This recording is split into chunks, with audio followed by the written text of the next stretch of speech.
என்ன பண்றாரு, மறைச்சு போயிட்டாரு. ஐத்திக்கும் இந்த மனுஷன் மறைச்சு போறாரு. பவுல் போய் அவரை எழுப்பி விடுறாரு. அல்லேலூயா. ஏன்னா அவன் என்ன டேஸ்ட் பண்ணலாம், அதனால அவன் தூக்கி மேல இருந்து கீழே விழுந்துட்டான். ஆனா பவுல் டேஸ்ட் பண்ணிட்டாரு. அவர் 3 நாள் பிரசங்கம் பண்றாரு. ஆமென். அல்லேலூயா. அப்போஸ்தலர்கள் இயேசுவுக்காக இந்த உலகம் முழுவதும் ஓடுவதற்கு ஒரே காரணம், எல்லார்ட்டையும் இயேசுவை பற்றி சொன்னதுக்கு ஒரே காரணம், அவர்கள் இயேசுவை ருசி பார்த்திருந்தார்கள், அனுபவித்திருந்தார்கள். நாங்கள் கண்ணால் கண்டு, நாங்கள் உணர்ந்து, நாங்கள் தொட்டதை உங்களுக்கு அறிவிக்கிறோம் என்றார்கள். ஹல்லேலூயா. எத்தனை பேர் இருக்கீங்க? சோ இல்லங்க, அது அப்படிலாம் இருக்காதுங்க. இல்லங்க, நான் சாப்பிட்டேங்க, நான் புசித்து பார்த்திருக்கேங்க, அது அப்படியா இருக்குங்க. நீங்க ஒரு தின ட்ரை பண்ணுங்க. ஹல்லேலூயா.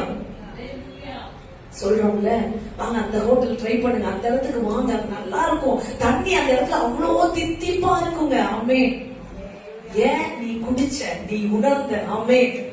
இன்னைக்கும் இயேசுவை நீங்கள் உணரும் போது, இயேசுவை நீங்கள் ருசி பார்க்கும் போது மட்டுமே இயேசுக்காக நீங்கள் கிரியை நடப்பிக்க முடியும். ஆமென். ஹல்லேலூயா.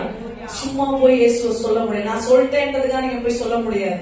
சொல்ல முயற்சி பண்ணுவீங்க, சோர்ந்து போவீங்க. ஆமென். ஹல்லேலூயா.